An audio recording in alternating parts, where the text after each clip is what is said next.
there's the text short somewhere? one. Yeah. Do you have it? I do. Yeah. Okay, cool. And yeah, I have a little bit to say about that one. Yeah. AI coming through. I mean, how far away are we just plugging in an AI robot with our images and just we can go drink beer and smoke Yeah. cigars? So they've and- been trying to make AI smarter. They're going to work in the other direction before we can do that. Yeah. Well, we haven't gotten any smarter as a society either, Exactly. right? It's like Yeah. it's only mimicking what's happening probably more broadly, but Yeah. Hey, John D, welcome. welcome. Welcome for finding the podcast, and you have to tell us This is where the you're part at. of this is the part that doesn't show up on the audio podcast Yeah, for good reason. and this is one of our Midwest friends launching a new video feature. So I don't think that's. But yeah, as far as some everyday uses for AI that I've had lately have been pretty great. I mean, even for instance, I was on a group text with my family trying to plan around this thing that's coming up where it's going to require all of us to kind of pitch in different ways and cooperate, which is, family, right? So I basically just said, what is the basic, like, spew out the best plan ideas or whatever. And then I just took all of that and then threw it into AI and said, just, make this a cohesive plan for these days. And then it just put it all together perfectly. And then when I just spit it back into the chat, it was like, I was like, here's the plan. Do you guys agree or not agree? It was sort of like, it's everything you said. It's just like thoughtfully merged or, so I find it helpful for all kinds of things, but yes. Well, speaking of zoo animals, AJ's here. Nice. From vacation. Also, Ben, do you have a lot of meetings at your job? I do. I think you would really benefit from AI. We'll talk about it later, but I'm curious as to which version you're pulling a lot of your stuff from. Well, I use Claude. Okay. Claude.ai. I've heard of this one. And so when you take a transcript of the meeting and you just throw it into Claude, for meetings that I didn't even attend, and I just throw it in there. I don't listen to the whole hour recording, and I just say, list the top 5 key points made by each participant and each action item individually and as a team, and it just spits it all out perfectly. And then I just go, like, save myself. It's life that you're getting back. Yeah. That is what I'm doing next week is for employee reviews. Yeah. But see, the real way to do that is when you're doing the peer feedback reviews, you write it for your peer who's actually writing it for you. And so now I'll write it with AI for my own feedback, which is like, it's all circular. Yeah. Anyway. All right. This is where things go when we're just freestyling. Yeah. And you're right to AI. And 30 minutes off and everything's weird, right? I know. Who are we? All right. Ready for this? Oh, yeah. Let's do it.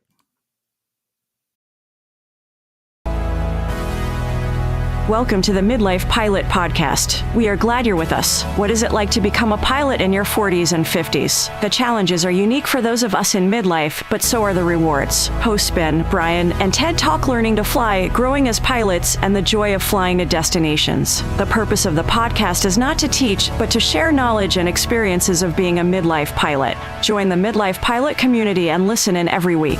We are not CFIs or particularly intelligent, so if you want to learn how to fly, talk to anyone else other than the hosts of a podcast. Even this intro was too challenging for us, and we used a robot to do it. Okay, checklists are complete. Let's get the show started.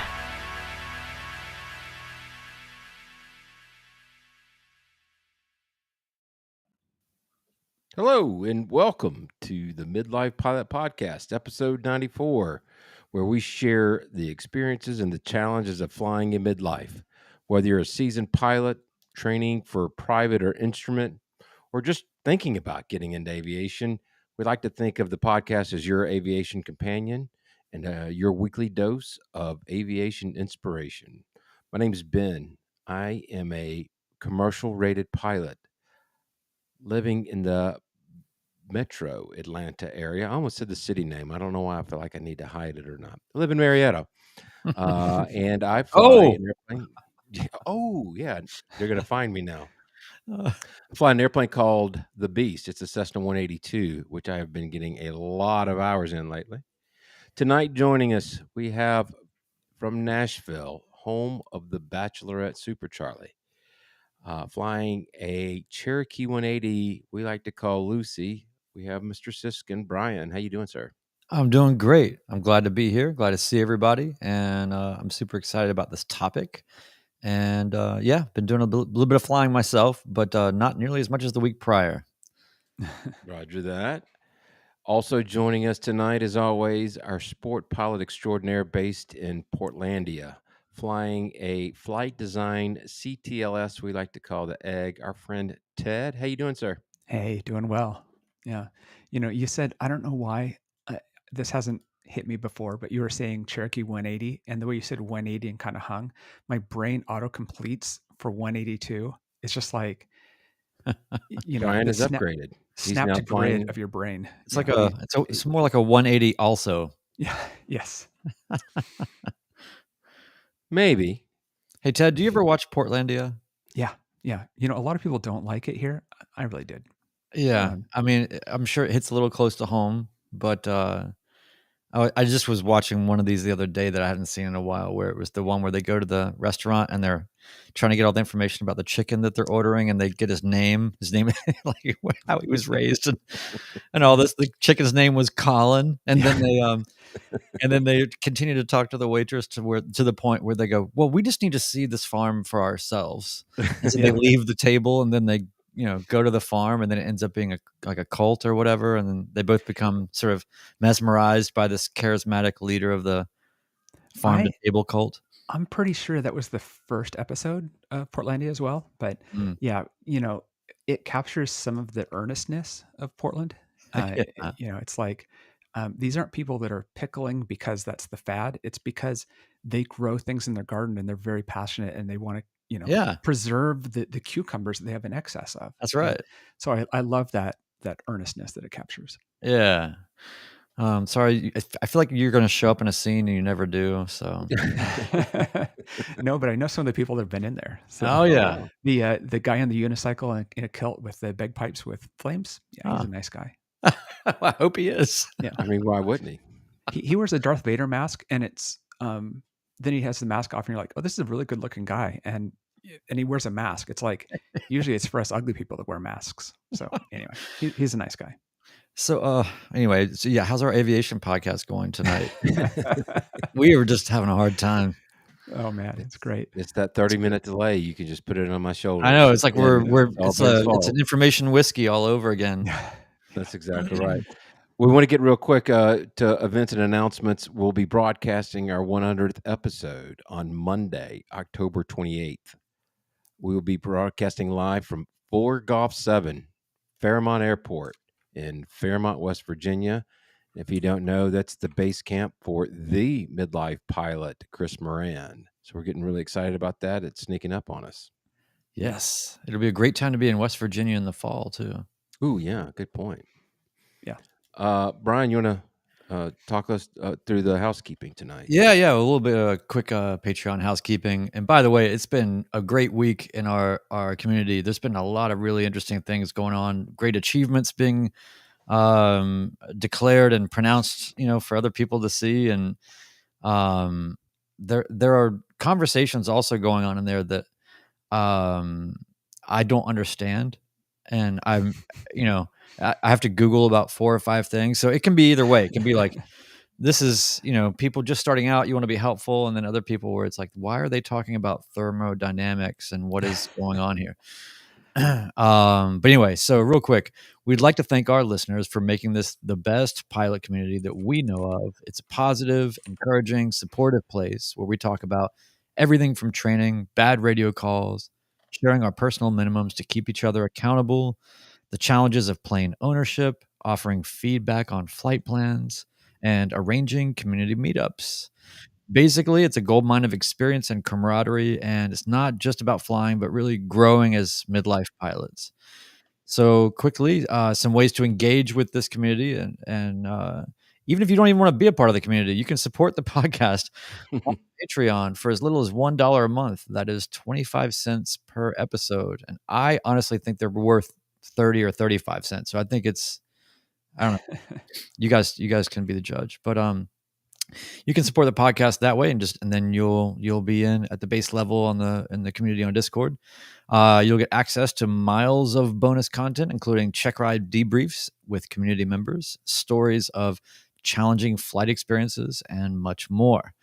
10% of the proceeds of our Patreon are donated to the Freedom Aviation Network, who works with volunteer pilots to provide safe, efficient, and rapid air transportation for survivors of human trafficking and their advocates. So we always want to support them. Be sure to subscribe to the YouTube channel that you are possibly watching this live stream on right now. Otherwise, if you're an audio person, check us out on the YouTubes. And most importantly, send us feedback. We love hearing from listeners with insights and stories. And you can send an email or a voice memo to midlifepilotpodcast@gmail.com. Or you can just go to our website.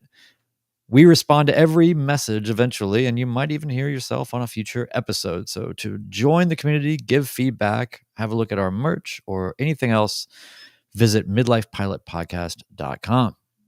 Boom. Boom. Good job. I want to pop in and say we have 2 new Patreon supporters this week. I want to say thanks to them. At the Hershey Bar level, we have Skip L. And at the Caps Available level, we have Dan S. And yeah, really appreciate that, people that joined. Yes. I summarized our kind of what I saw going on in Discord this week. And so here's my list. There was talk about headsets for tall people. Also talk about Zulu versus Faro noise cancellation. ProFlight versus A30 versus Halo. So lots of headset discussions. IFR takeoff minimums. Asking for North Las Vegas PIREPs for landing there. Collecting runway directions, Ben. In our total random channel, which usually has boat stuff in it, we had camping and bicycle breaks.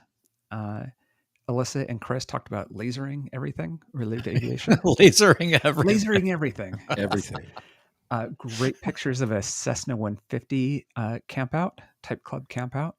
I really like that.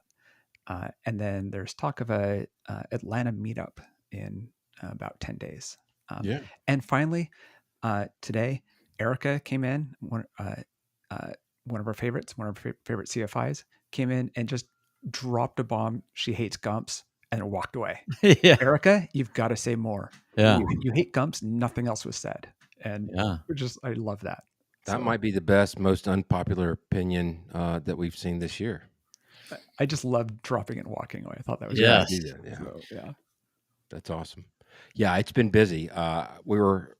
I was out of town this weekend, and we'll get to that in a minute. But every time I pulled up on my phone, the app, there were like 100 messages. I mean, it was just blowing up this weekend. I was like, that's going to take me forever to get through all this. But no, it was great.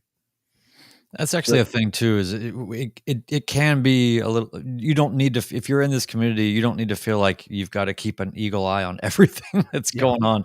It's just happening. Pick your spots. You don't have That's to. what I love about it, because you could pick up one morsel, and then if you're interested in it, then you can go back and read through the chat. But otherwise, you can just mark everything as read and move right along. Dip in and leave. Yeah. So that's right. Tonight, we're going to be talking about going beyond the $100 hamburger, and that does not mean the $200 pizza. We're going to talk about doing other things than going out and grabbing a bite to eat by use of your airplane. But I did want to check in with you guys. Both of you did a little flying. Ted, your Ansel Adams backdrops have just, they get better and better every time you post a video. Tell us exactly where you went for this camping trip. So yeah, the camping trip was last week, and I was all through Washington State, almost 9 hours of flying, and I camped at. You burned 15 gallons of gas. Yeah, exactly. I camped at Grand Coulee Dam Lake. I don't even know if that's the name of the lake, but whatever.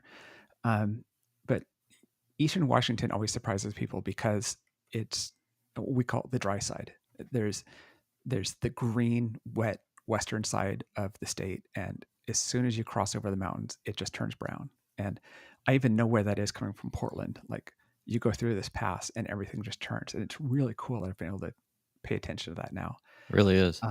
But it's a pretty place, and it's unique. And I went to fly. I was collecting passport stamps, and I went to drop into this airport, and it wasn't really.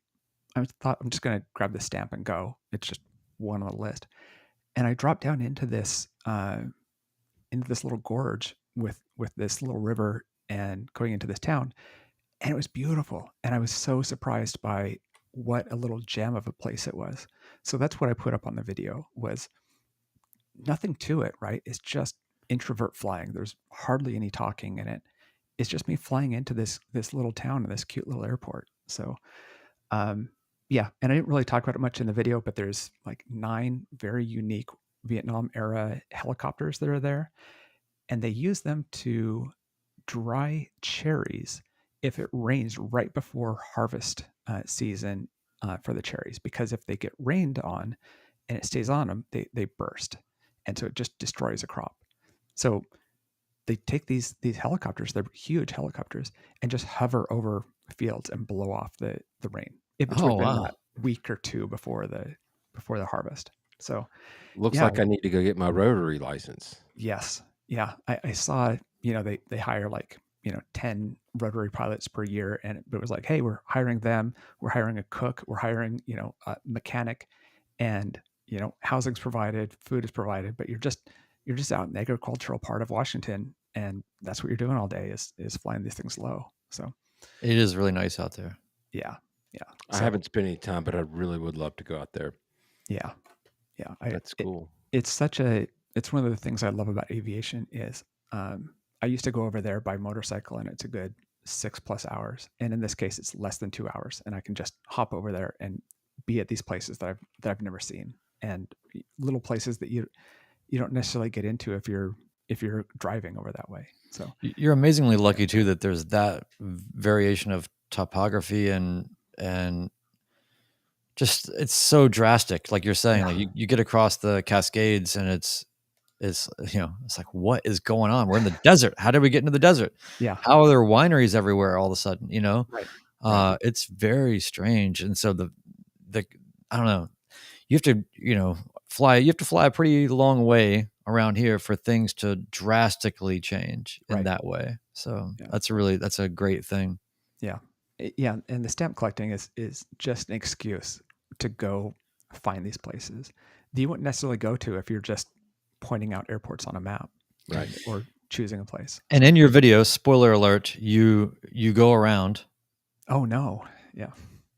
And you could have put some really harrowing music in there, It titled it with that, put the thumbnail up. Yeah. You won't believe what happened. It's like, Right. I almost died. Yeah, it was just a go around. It's no big deal. Yeah. So yeah. It was How do you land twice? Yeah. Yeah. So yeah. And Brian, what? have you been flying? Oh, hey, how's it going? Yeah, no, I haven't been flying that much in the past week, but I did fly with our friend Adam here, who's in the chat. He hadn't been up in a while, and it was his birthday, so happy birthday again, Adam. And he had told me, I don't know, months in advance, I want to fly on my birthday because he's in a spot right now where he's challenged to do that with life circumstances and humans. He keeps creating humans. He's got a lot of challenges. So anyway, we went, we flew to see our friend Luke from Luke's Landing, the channel Luke's Landing. Nice. Went to go see my friend Luke in, was it Cookville? Yeah. SRB. And we went to a little donut shop and hung out for a little while and did a little bit of this, a little bit of that. Got my front nose strut topped off and came back. And then, I will say to a cursory degree, we had a very interesting return flight in that everything was really cozy and good. And, we had a fun cloud dance to get through to, get on course. And so we came in, we were pretty close to the Nashville airspace at about 8,500. And we were sitting up there pretty high, which for people that aren't used to Cherokees and Hershey bar wing planes, to be in, I could do this. When they slam dunk me, I don't really care. I kind of enjoy it. It's so easy to get down in that plane. I was going to say, aren't all approaches in a Hershey bar wing slam dunks? I mean, yeah, right. Whether it's ATC's fault or not. It's yeah.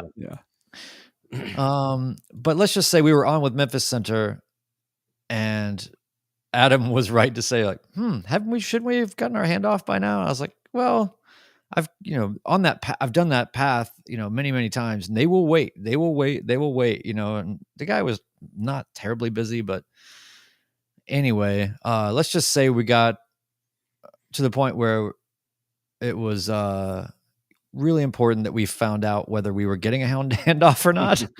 And he acted like he'd never heard of us. It's kind of like, how if you, when you're in 8th grade and you go to the dance and, you're excited because you feel like that this girl you want to talk to, that you might have some headway because you said hello to her in the hall the other day and she said hello to you. And for you, it was this hugely important, building block in your relationship. And then you see her out, 3 days later, and she honestly doesn't even know anything about, she's never seen you before. That was how we got treated by Memphis Center. And then so consequently, when we had to call up B&A, they didn't know who we were. And then I was into sort of a traffic deconfliction mode. There was a lot of things going on. We were over the outer shelf, but I had to go down. Long story short, without getting into the details of it, I was very happy to contact our good friend who's been on the show before, ATC Scott, and he gave me some really good clarity on why that may have happened, and set it straight in the sense that there wasn't necessarily a whole lot that, there's always something you can do in hindsight, but in reality and in that scenario, we did all that anybody could really be expected to do. So it was a very interesting little sort of encounter, and then we got cleared right through, and then put it down and had a nice little trip. So that was about it. And then I took Lucy back to the hangar, which is a 30-minute flight. And it's weird, man, how that flight was my solo cross country, and it was this terrifying thing. And now it's just the Sunday drive. It's nothing. Right. Yeah. It's that evolution is not lost on me. I was actually thinking about that. I got almost 10 hours since the last episode of wow, flying. Good. But it's so there's that, the things that used to terrify us that don't. The other thing that I've realized that I've graduated from is that I used to snicker whenever ATC would say altitude. Yeah. I want to say altitude. Yeah. And I feel like I've kind of finally moved on. I'm 1,080 hours into it now. And now it's okay, whatever. It's now kind of, and now it's intentions. It's I just, it's weird. It's like the stuff that used to make me giggle is not making me giggle like it used to. Never lose that. Come on. Never. I know. I'll come up with something a little bit better, but no. But I get you. Took a trip with my youngest son Evan and my dad down to. Hang on. Your bingo boards ready? Yep. This is a big deal. All right, everybody ready? All right, go ahead. Apalachicola. Yes. Apalachicola. Apalachicola. Posted a few pics on Instagram. We had a great trip. Evan is in school down in Cochran, Georgia, 48 Alpha. And that was a significant landing for me. I was able to land on runway 11, which was the last runway designation that I was missing. Oh. I did use AI I loaded my logbook into an Excel spreadsheet, not Excel spreadsheet, in a Word doc, and was able to pull out all the different runway designations that are available. And then I went back in my logbook, see what I landed on, and runway 11 was the one that I hadn't hit. So now I have landed on every runway designation. I feel like I shouldn't feel as proud as I do, but it took a while for me to get there. What's It's that a movie? cool- Every Which Way But Loose. Yeah, Every which way, Clint Eastwood. That's right. Yeah. it's a cool accomplishment. I think maybe you should have respected your personal minimums and not landed with a 30-knot tailwind just to get the 11 in. But hey, Yeah. that's me. Yeah. For the first time, though, it was actually, though, the winds have been coming from the east for a little while. So it actually worked Yeah. out this time.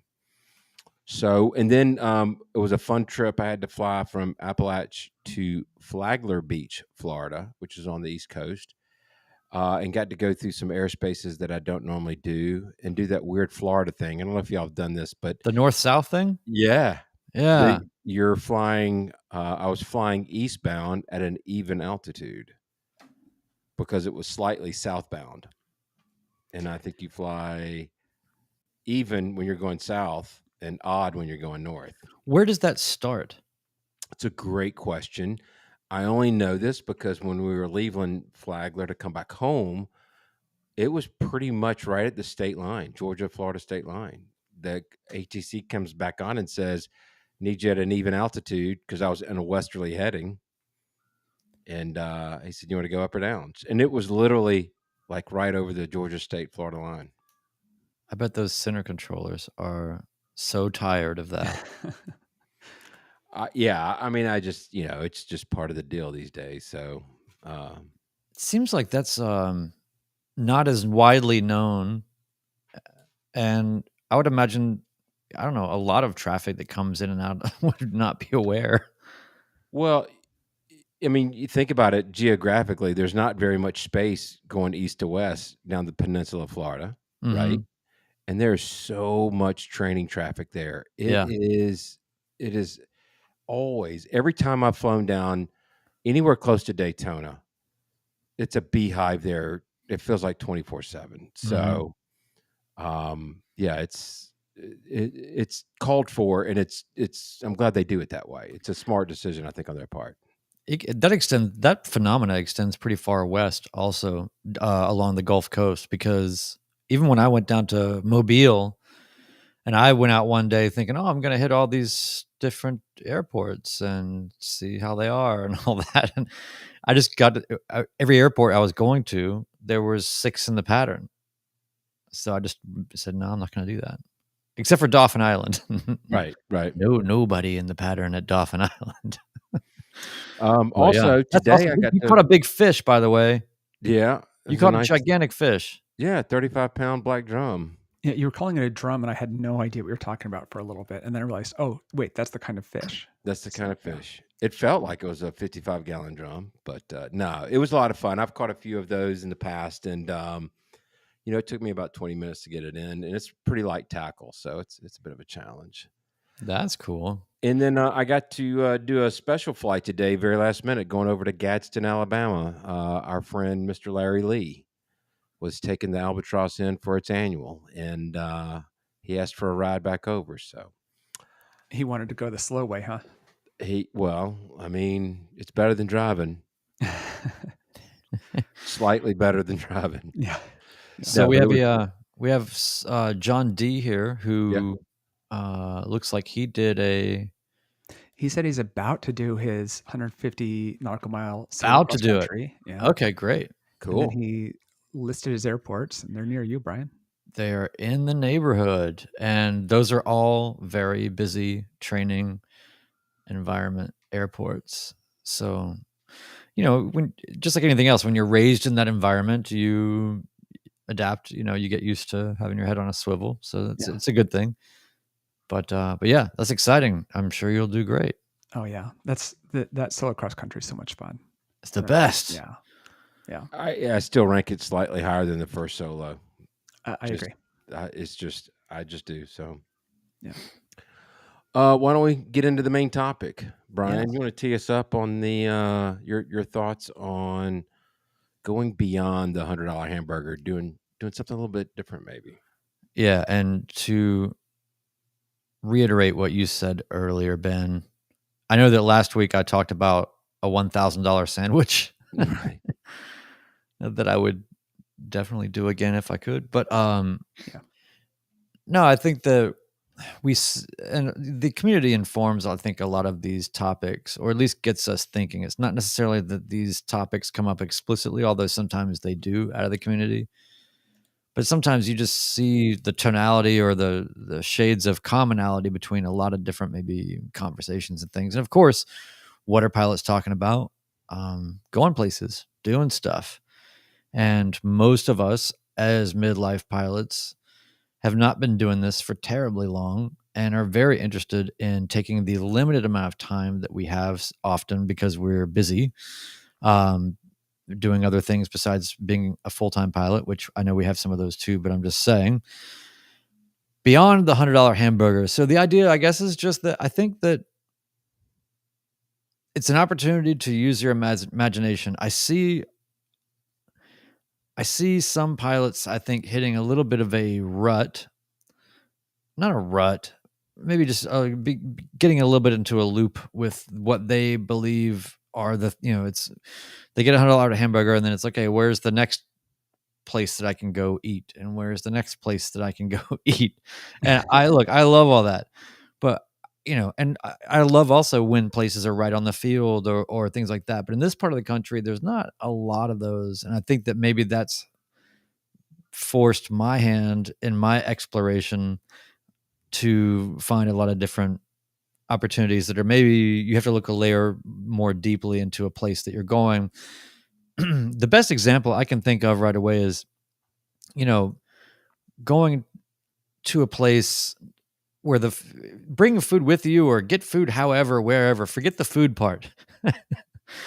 And just think about it as what are the oddities and what are the things that you can go see? Typically, most of us are flying planes that, are Cherokees or Cessnas, or, we're not flying really high performance planes usually. And I have found that when I go to where I live on a map and just kind of draw a circle around it, it's kind of like, how long do I want to fly? How much money do I want to spend on fuel?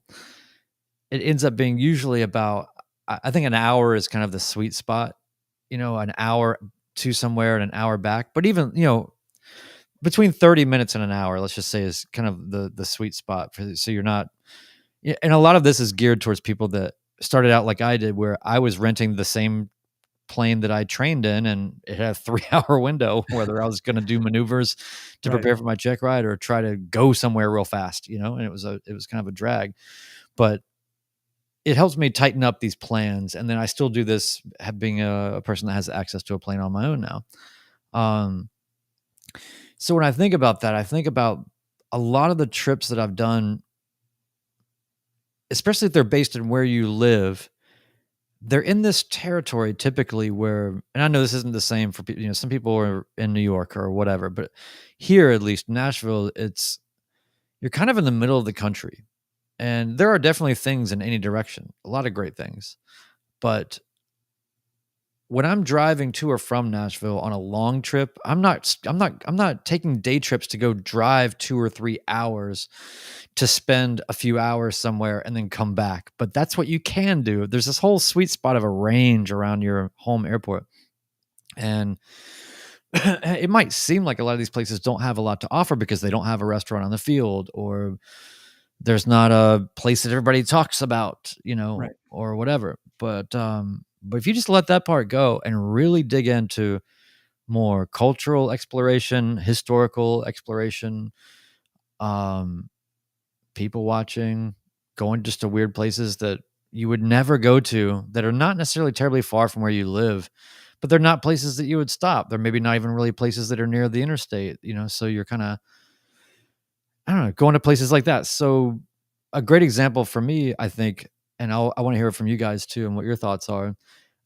And a lot of reason why I brought this up is I just want people to be encouraged to continue to find reasons to go.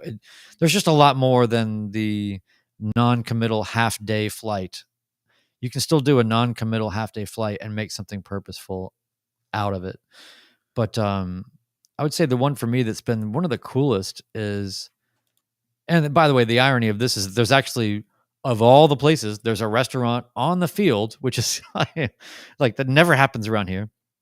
But even the place that has the restaurant on the field happily will go bypass and go into town. And the reason why the airport is Cullman, Cullman, Charlie Mike Delta, 1 hour flight or a little bit less here from Nashville, at least in a Cherokee 182. a Cherokee 180 also. As well, yes. Yes. And you get there, you get the crew car, you go into town, and this is great because you're on a time schedule. You can't keep the crew car forever. Fine, good, use that constraint. But you go into Cullman, and they have a whole abbey, a whole monastery where this Benedictine monk spent his whole life carving out of the landscape and installing all of these miniatures of all these scenes from all over the world. And the only way you'll believe it is if you just got to go Google it or whatever. But it's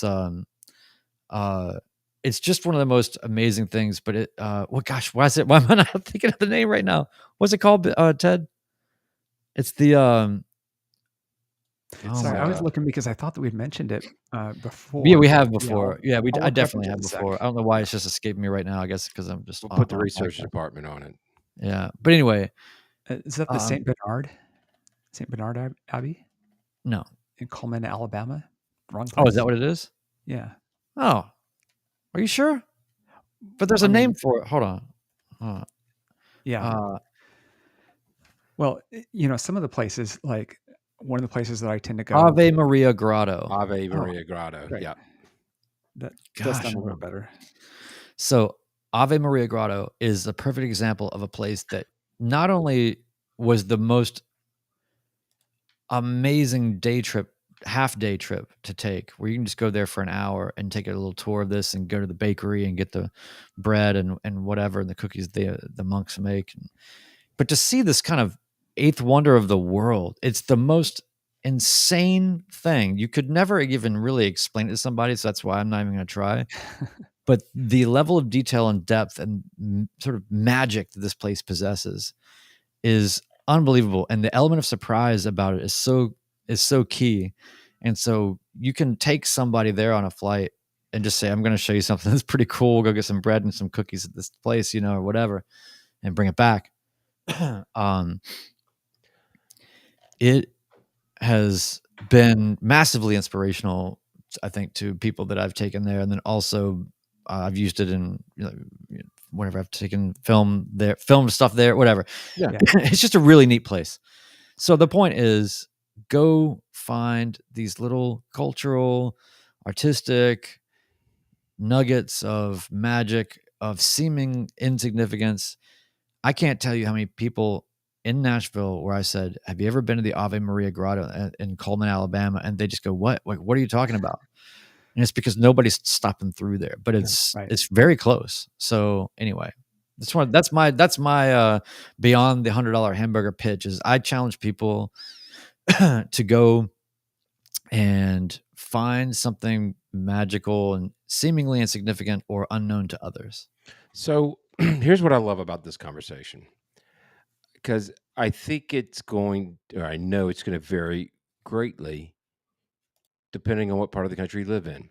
However, there's going to be those nuances, those little quirky places anywhere in this country, and quite frankly, everywhere in this country.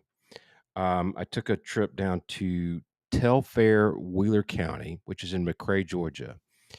And there is a state park there with this massive golf course. I think there's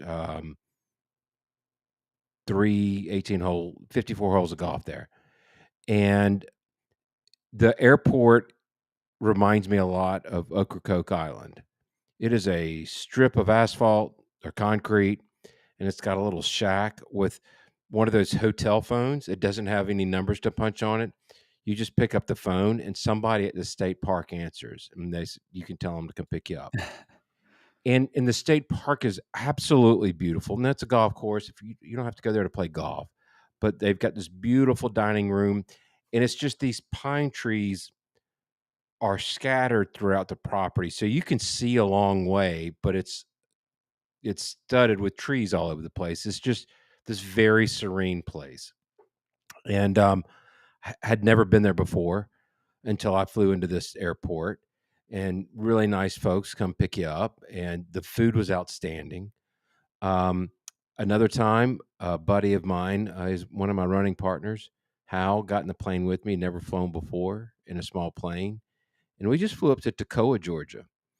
And it's this beautiful FBO. It sits up on top of a hill, and they've got like these 8 rocking chairs that you can sit out. And there's a bunch of guys in RVs going out doing their little flying and stuff, and you just sit out there and chill. There's no noise other than the aircraft. I mean, it was a really peaceful setting. There's so many out there. I can't tell you how many airports I've been to that I've noted that, you know what, I need to come back here other than just stopping for fuel, or I need to come back here on a more purposeful basis. Listen, we can hear from Ted. He's just going from one postcard to the next for where he lives. But So- I have to believe it doesn't matter where you are in this country. There is more to explore. There's people that used to go from coast to coast in the cars just for the sake of the road trip. There's no reason why it can't be any different in the airplane. And I One think of the that's kind of what things- you're getting to, Brian. One of the things that I like to do is go find the water. And oftentimes these airports are against a river, against the ocean, whatever it happens to be. And I was just trying to look it up and remember where it was, but in Northern Virginia, along the Cumberland River, landed this little, like, tiny strip. I was renting a plane over DC area, and I just bushwhacked through until I got to the river and just sat there along the river and just watched this smooth river, with trees over the banks, just watched it, flowing. Nobody else around. There was no way to get there. There's no trail to it or anything else. But I really like those experiences. And you didn't have anything with you wrapped up in a tarp? Yeah. Not that I'm going to admit to. Yeah. I did that once up here in a very picturesque place, because of course it was, where you're landing right against the ocean, and on Orcas Island, ORS, and the ocean is just to the north of it. And I thought, great, I'm going to walk along the edge of the airport property as close as I can get to the water. And there was a fence, so you couldn't get all the way there. But as I walked to it, and then you can see the next islands in the distance, and just amazing. And then there's blackberries that are right there, and they're basically falling off the vine. And so I'm sitting there just grabbing a handful of blackberries and eating them, and going to the next plant and grabbing more and eating them. And those experiences are just great, right? It's not, you're not seeking it out. You're not going because of a restaurant or something like that. It's just, I'm there. Let me go find what's around here. $30 blackberries. Yes, $30 blackberries. Yes. Yeah. Which is actually a pretty good deal. Yeah. And it's also, it's that opportunity to create experiences. I think I've told the story, maybe the very first time I came onto the podcast with you and Chris. Did a Pilots and Paws, took these dogs down to Cordele, and this thunderstorm system just sat north of the airport on a line that was 200 miles long that we couldn't get around. And we sat in this building that was built in the 40s, had a big screen TV, and we watched Batman Returns, and it was the only light source in the area, and there was like 10,000 bugs covering this complete the front of the building was nothing but glass. And it felt like we were in a horror movie watching a TV show, and we leave at midnight. Evan falls asleep in the plane 3 minutes after taking off, and land back at McCollum and have to jump the fence because we can't figure out how to get out of the airport. Oh yeah. That's one of those famous stories, right? Like, everybody's got the experience of jumping the fence to get out of the airport. Right. It's like a rite of passage. But if you don't go to these small airports or do something beyond the $100 hamburger, you're not going to have those experiences. Yeah. Yeah. I really like, it's not something you do when you're in training, but I really like going to an airport, shutting down the plane, getting out and walking. Well, I hate to walk. I'd rather be on a bicycle or something a little faster. But the experience of this is why you learn to fly wasn't to go do maneuvers and do touch and goes and keep going because you've got a CFI next to you and the clock is ticking. You went so that you can go explore and you can go have a good time. And so as I was getting out of training, I even did it on my cross country, but especially as I was getting out of training, it's like you start doing more of that. You're renting. It doesn't cost anything to leave the plane with the engine off. And you can just go have a little 20-minute experience. In a place you don't go to otherwise. Yeah. Well, and also, how many airports do you go to? How many of them are new and just built? Right? None. Very rare. Yeah. Well, I'm going to put you all on the spot, but I'm going to go first. But think of an airport that you haven't been to yet, or maybe you've been to, but you've kind of earmarked, like, this is a place I need to come back to. For me, there's Early County Airport down in South Georgia, and it's kind of close to Providence Canyon. They call it the Little Grand Canyon, which is it's really a beautiful little area. It's another state park, and say what you want to about the state parks, but Georgia's got some great ones, and I do enjoy spending the time there. But that's kind of the one that I have on my bucket list next. Do either of you have a place that you've kind of had on your radar that you've been wanting to get to? You guys know mine. Is it Marfa? No. Oh, well, this place I haven't been to, but I'm dying to get to. It's I think I do know. Is it Tangier Island? Tangier Island. Which we could be pretty close there. I know. I know. Believe me, I told somebody the other day, I said, it's so ripe for the possibility to take off from the 100th episode recording and go there from there.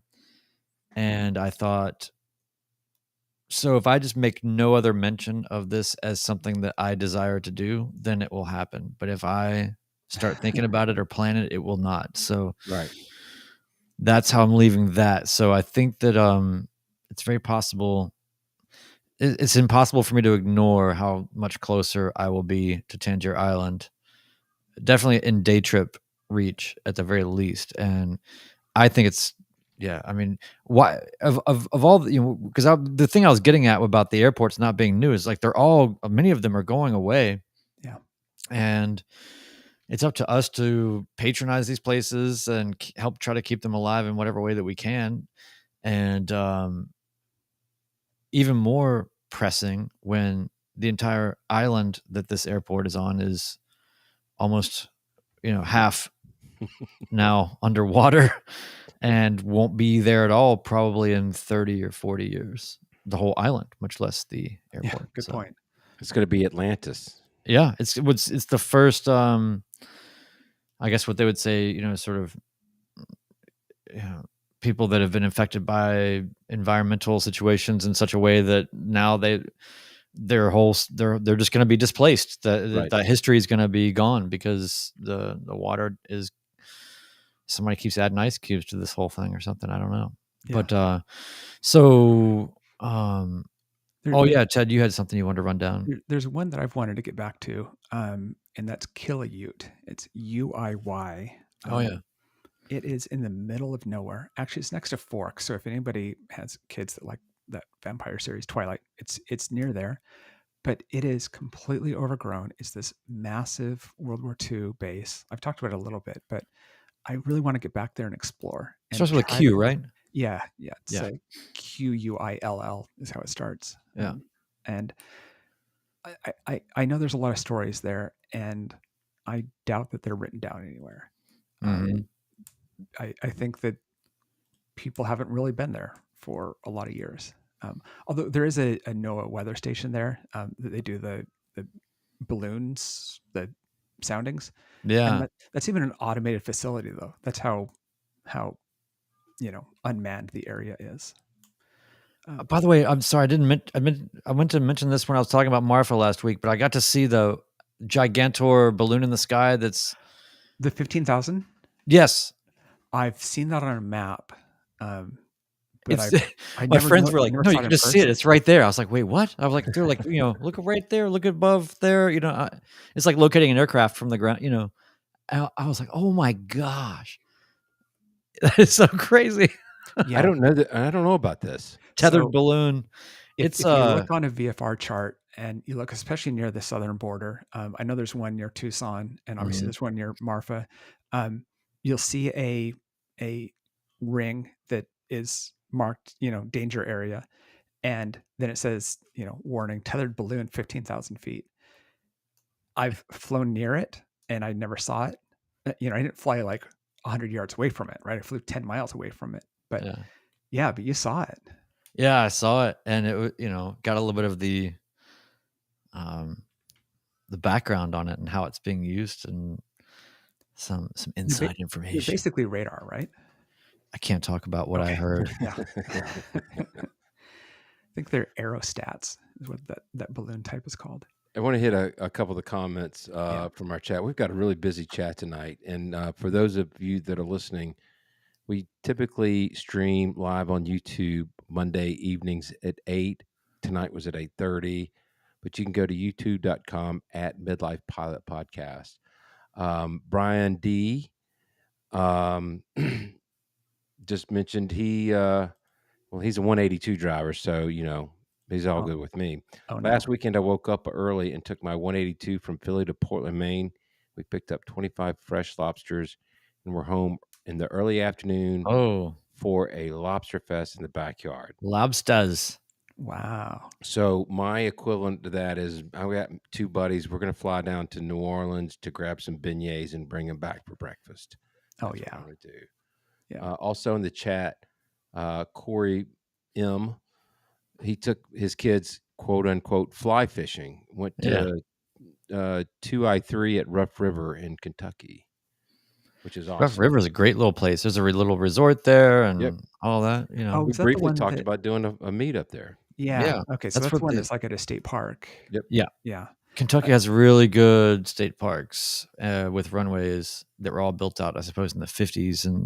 But this one's got, the whole resort, and that's where the Kennard meetup is. Oh. And then I know that Just Plain Silly guy, Brian, and all of his people meet up there. Yep. Yeah. Yeah. That's a cool spot. Yeah. And you've gone fly fishing, Ben, in that way. Have you done it as a day trip? I haven't done it as a day trip yet, but I would like to. There's a couple of places in North Georgia that I could get up to and actually go fly fishing and fly fishing. Is that what that would be? Yeah. Fly fishing. I like it. Can't say it, but I like it. Yeah. Yeah. Well, Mr. Mag in the New Orleans area is offering to help you out with that beignet trip. So, boom, Mr. Mike Alpha Golf, I can promise you it may be within the next couple of weeks. Stay tuned. I will definitely reach out to you. And that's an airport that is on my bucket list as well. It's an approach like none other.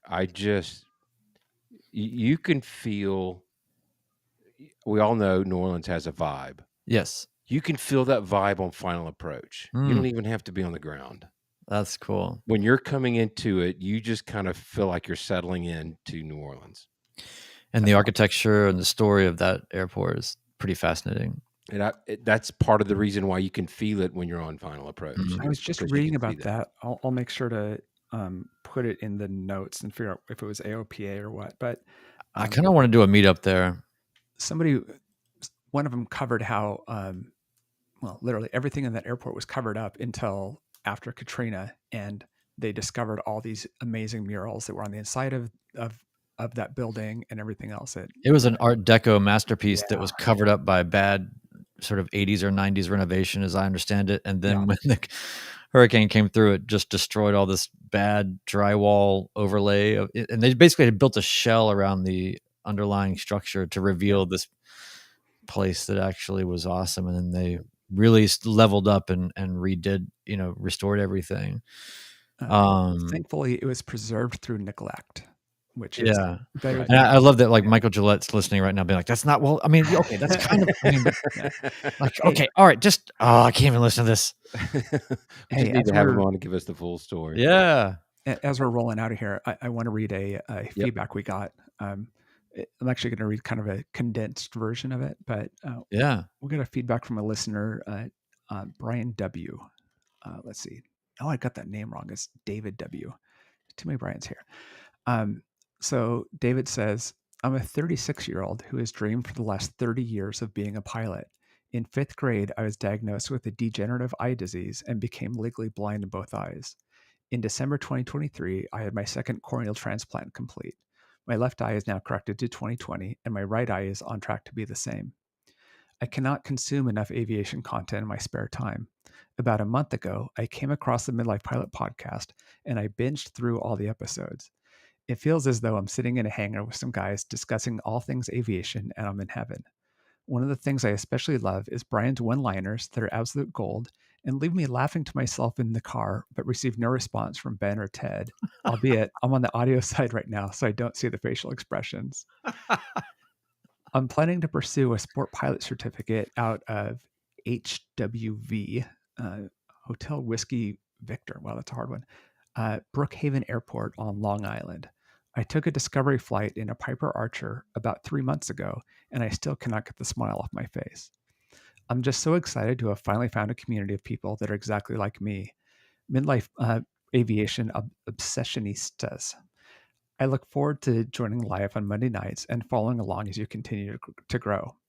P.S. If you know anyone on Long Island who wants some company for a $100 hamburger, please let me know. I 100% won't buy them lunch and pay for gas in case the FAA is watching. So if we've got any Long Island listeners, we can connect you with David W. Long Makes me want Island. to fly up to Long Island just to go take him for a $100 hamburger.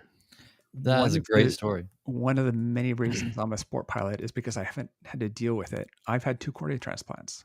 So that actually hits close to home. And it's something I have to deal with to get a full medical. It's an easy one, but it's so it was cool to get that and see, oh yeah, cornea transplants, that sounds really familiar. What if, Ted, what if we just weren't keeping track of things very well and that this was feedback that you sent in early on as a listener? I was looking at the date on the email just to make sure that this wasn't something from 2 years ago. I could totally see it. Yeah. Yeah, I have so much in common with this guy. Man, you sound so smart. I'll bet he's good looking too. Yeah. Too funny. Good stuff. I really appreciate that. That's a really nice, Yeah.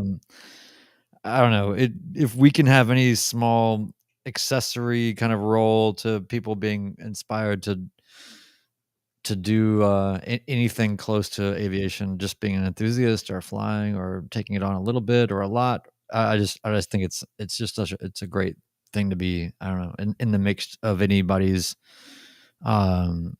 inspiration. And I don't know, it's just cool that people listen. You know, it's great. Yeah. Yeah. Well, and it captures a lot of the essence that we've talked about just hanging out in a hangar, being friends. We're not teaching you. We can't. We're learning ourselves, and to share experiences and to share the stories is really fun. That's right. That's very cool. Do we want to save the next feedback for next week, maybe? Or do you want to go ahead it now from Cowboy Pilot? Oh, no, go ahead. Yeah. Well, I don't have the clip for that, so I think I should wait. Yeah. We'll maybe play it next week. But we had RH and AG on our podcast a little while back. Yeah. For those of you who don't know, Opposing Basis, if you're still living under a rock, it is one of the premier aviation podcasts. They're air traffic controllers and pilots. But he got a tip from RH during that episode, and then he used it, and he got a really long-winded compliment from ATC. So, but we'll probably hit that up next week. Yeah. So next week we're going to talk about we're going to do information whiskey, so it'll fit in really well. Just kind of a random topic. Yeah. End of the month. That's what we do. Yeah. If you guys are going to send us stuff, this is the week to do it. Yeah. Yeah. Definitely. Also want to remind everybody, for those who support us on Patreon, we do contribute 10% of our proceeds to Freedom Aviation Network. Actually got a email tonight on the one that I could have done if I wasn't already out of town. I was really bummed about it. I'll let them know. Next one I'll be trying really hard for. But it's a great organization. You can check them out. And just recapping our topic tonight. There's a lot more to do than just going to get a $100 hamburger. Ted has the sticker to prove it.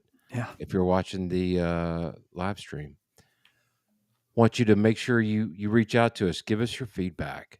Tell us what you think. If you have something you want us to talk about, let us know. We're here for you. We want you to be a part of it. I'm getting yelled at in the private chat. I have absolutely no idea what it says, and I'm going to continue to ignore it. We're just throwing Ben off the rhythm here. We're like the kids snickering at the dinner table while you're trying to say the blessing or something. Let's see. Don't mention what I'm going to put into my camera. It's a visual thing. Oh yeah. Yes. That doesn't sound very good now to the audio audience at all. So, somebody's going to have to get clear about this. Well, I'll explain it now. Let's do this too, though.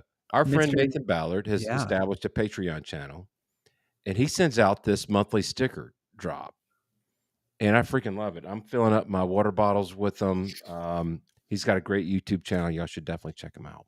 Yeah. Always. He's a favorite. What else, gentlemen, for the good of the order? Good to go. We're good to go. Everybody in the chat, thank you for all your input. It was great to see some new names in there tonight. We love you guys. So come and check us out next week when we talk about anything and everything. Good Lord knows what it's going to be. But we're going to go ahead and sign off episode 94 of the Midlife Pilot Podcast. Good night, everybody.